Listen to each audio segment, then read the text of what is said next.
Hello दोस्तों, आप लोगों के बीच में एक नई कहानी लेके हाजिर हैं। माँ की याद मुझे बहुत ही धुंधली सी है। मैं उन दिनों 8 साल का था। एक शाम माँ के पेट में जोर का दर्द उठा था। वे दर्द से बुरी तरह कराह रही थी। पिताजी पड़ोस में रहने वाले विष्णु काका के साथ माँ को अस्पताल लेकर गए थे।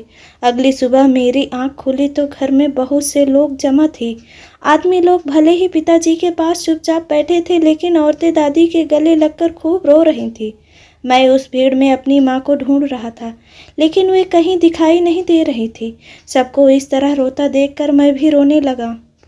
रोते हुए दादी के पास जाकर पूछा, माँ कहाँ है? तो दादी मुझे सीने से लगाकर जोर से रोने लग गई।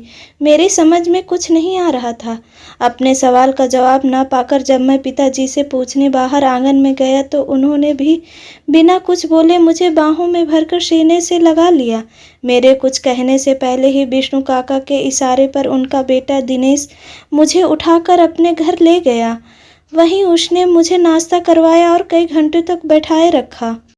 उसके बाद तो कई दिनों तक घर में अक्सर लोगों का आना जाना लगा रहा, लेकिन माँ लौट कर नहीं आई। फिर कई दिनों तक माँ का इंतजार कर कर और उनके बारे में सवाल पूछ पूछ कर भी जब मैं कुछ जान नहीं सका तो मैं अक्सर जिद करने लगा और रोने लगा।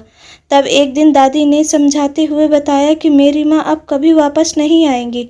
यह सुनकर मैं हैरान रह गया। मुझे बिना बताए मुझे यहाँ छोड़कर माँ कैसे कहीं जा सकती हैं?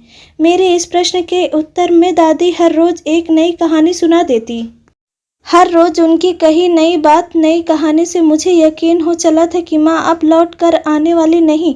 उन दिनों जब मैं भी रोते हुए कहता कि मुझे भी माँ के पास जाना है तो दादी या पिताजी मुझे प्यार से गले लगाकर कहते, बच्चे वहाँ नहीं जा सकते, तभी तो माँ अकेली चली गई हैं। उन दिनों मैं बड़ी ही अजीब मनोस्थिति से गुजर रहा था। मेरी समझ में कुछ नहीं आता था। बस कभी माँ पर और कभी रोज रोज नई कहानियाँ सुनाने वाली दादी पर मुझे रह रह कर गुस्सा आता था। मैं दिन भर खींचता, चिड़चिड़ाता, जिद करता और रोता रहता। उधर पिताजी भी बहुत परेशान व उदास रहने लगे थे, क्योंकि वे तो बड़े थे, फिर भी उन्हें साथ लेकर नहीं गई थी माँ। पिताजी से कुछ पूछने कहने की हिम्मत ही नहीं होती थी। वैसे वे घर पर ज़्यादा रहते ही कहाँ थे। सुबह से देर रात तक काम के सिलसिले में घर से बाहर ही रहने लगे थे। दिन भर चारपाई पर बैठकर माँ पर हुक्म चलाने वाली दादी पर एकाएक घर का सारा काम आ पड़ा था।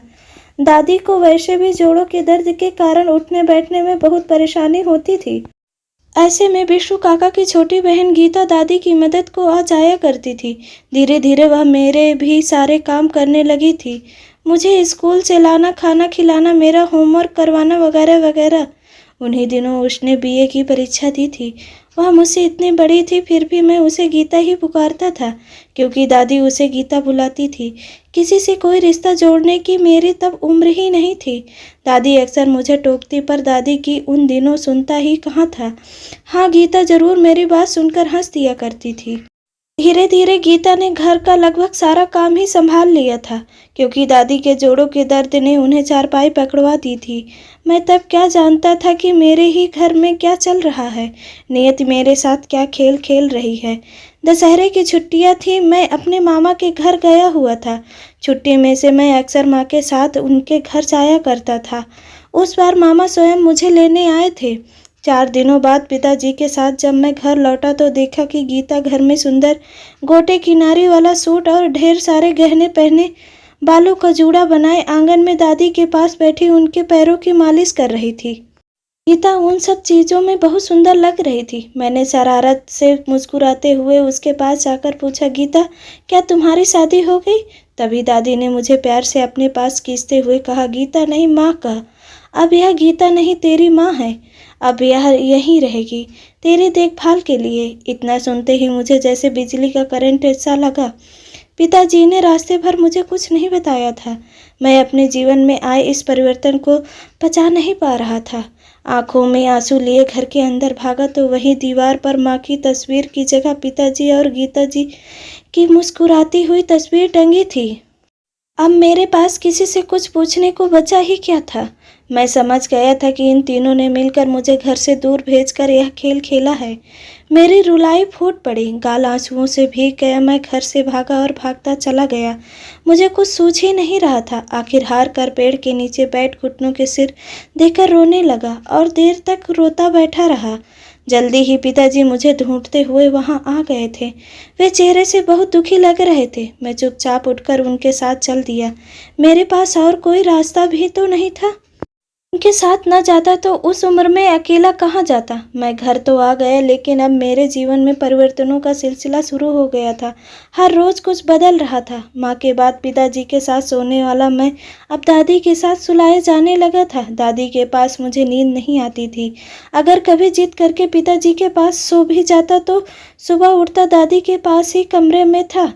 गीता, जिससे मैं माँ कभी न कह सका, उसका दखल अब घर में ज़्यादा हो गया था, जो मुझे अच्छा नहीं लगता था। गीता जितना मेरे पास आने की कोशिश करती, उतना ही मैं उससे दूर होता जा रहा था। स्कूल में दोस्तों से सुनी जा रही सौतेली माँ की कहानियाँ, बातें और ताने मेरे मन में गीता के सौतेलेपन को कठोर बनाते जा रहे थे। पिताजी से तो मैं उसी दिन ही दूर हो गया था जिस दिन उन्होंने गीता को मेरी माँ की जगह दे दी थी। और मुझे अपने इस निर्णय में शामिल करना तो दूर, मुझे इस बारे में बताया तक नहीं था। वैसे बीते इतने वर्षों में मुझे कई बार लगा कि पिताजी मुझसे बहुत कुछ कहना चाहते थे। वे अपनी स्थिति स्पष्ट करना चाहते हैं या शायद अपनी मजबूरियां मुझे बताना चाहते हैं, लेकिन कह नहीं पाते। इसी साल कॉलेज में दाखिला होते ही पिताजी ने मेरे जन्मदिन पर मुझे बाइक तोहफे में दी थी। पिताजी इसी तरह के कीमती तोहफे से अपने और मेरे बीच की दूरी को कम करने की कोशिश में लगे रहते थे, लेकिन दूरियां थी कि बढ़ती ही जा रही थी, क्योंकि गीता जो बीच में खड़ी थी। पता नहीं क्यों मैं चाहकर भी न उसे स्वीकार कर पाया था और ना ही खुलकर कभी उसे कोई प्रतिवाद ही कर पाया था। 2 और दोस्तों के पास अपनी बाइक है, सो हम 6 दोस्त सुबह ही घर से निकले तो कॉलेज के लिए, लेकिन शहर की ओर चल दिए। सर्कस देखा, पूरे दिन शहर में खूब मौज मस्ती की और शाम को लौट रहे थे कि घर से लगभग 30 किलोमीटर दूर हाईवे पर एक तेज रफ्तार ट्रक ने हमारा संतुलन बिगाड़ दिया। दूसरे दोस्तों का तो पता नहीं। मैं सड़क पर उस ट्रक के साथ बहुत दूर तक घिसटता चला गया था। नीम बेहोशी की हालत में मैंने स्वयं को अस्पताल के बिस्तर पर पाया। कब किसने कैसे मुझे अस्पताल पहुंचाया मुझे कुछ पता नहीं। पट्टियों से बंधा दर्द से निढाल था मैं और मुझे खून चढ़ाया जा रहा था। मेरे आसपास कोई नहीं था। तभी एक आवाज़ मेरे कानों से टकराई, प्लीज़ डॉक्टर साहब, कुछ भी करके मेरे बेटे को होश में लाइए। यह हमारी इकलौती संतान है, हमारे जीने के एकमात्र सहारा है। एक औरत रुआसे स्वर में गिड़गिड़ा रही थी। मैंने अपनी पूरी ताकत से अपने बोझिल पलके उठाकर आवाज की दिशा में देखा। वह औरत कोई और नहीं, गीता थी।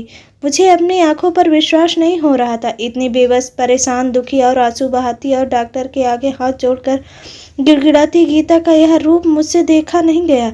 मैंने अपनी आंखें मूंद ली। बचपन से अब तक जीवन की आंखों के सामने चलचित्र की भांति घूम गया। शरीर का दर्द कहीं पीछे छूट गया था। दिल में एक तीर सी उठी। मुझे अपने जीवन का एकमात्र सहारा, अपनी इकलौती संतान कहने वाले को मैंने तो कभी माँ का दर्जा ही नहीं दिया। मन आत्मग्लानि से भर गया। शायद किसी दोस्त, राहगीर या पुलिस ने घर पर खबर कर दी थी। गीता रात में अकेली कैसे, किस हाल में, खबर पाते ही यहाँ पहुँची, कुछ पता नहीं। मैं अपने आप को धिक्कारने लगा। आंखों से पश्चाताप के आंसू बह निकले। ज़्यादा कुछ सोचने की स्थिति में मैं हूँ ही नहीं। एकाएक दिल और शरीर से दर्द की एक लहर से उठी और मैं माँ कहकर कराह उठा। नर्स गीता के पास जाकर बोली, लगता है आपके बेटे को होश आ गया है, वह आपको पुकार रहा है। गीता एक आह भरते हुए बोली, मुझे नहीं पुकार रहा, मुझे तो यह गीता कहता है। आप तो कह रही थी कि यह आपका इकलौता बेटा है। नर्स ने हैरान होते हुए पूछा। उत्तर में वह कुछ नहीं बोली। क्या कहती, क्या समझाती वह उस नर्स को। मैंने एक ममतामयी स्पर्श माथे पर महसूस किया, जिसके लिए मैं वर्षों से तरस रहा था, जो मेरे पास था, लेकिन मैं ही उससे दूर भागता रहा। उस स्पर्श में जादू था जो धीरे धीरे मेरे दर्द को सुलाकर मेरी चेतना जगा रहा था। सुबह जब ठीक से होश आया तो पिताजी मेरे सामने खड़े थे। गीता पिताजी को चुप कराती हुई बोली, देख नहीं रहे बेटा कितनी तकलीफ में है, ऐसे में गुस्सा करना जरूरी है क्या? बच्चा है, मन हुआ दोस्तों के साथ चला गया। सारी गलती तो उस ट्रक वाले की है और तुम आज भी इसकी वकालत कर रही हो, जबकि यह तुम्हें किसी गिनती में लेता ही नहीं। बेटा बेटा कहते तुम्हारा मुंह सूखता है। एक यह है जिसने तुम्हें कभी। पिताजी अपना वाक्य भी पूरा नहीं कर पाए थे कि मैंने माँ कहते हुए गीता का हाथ पकड़ लिया।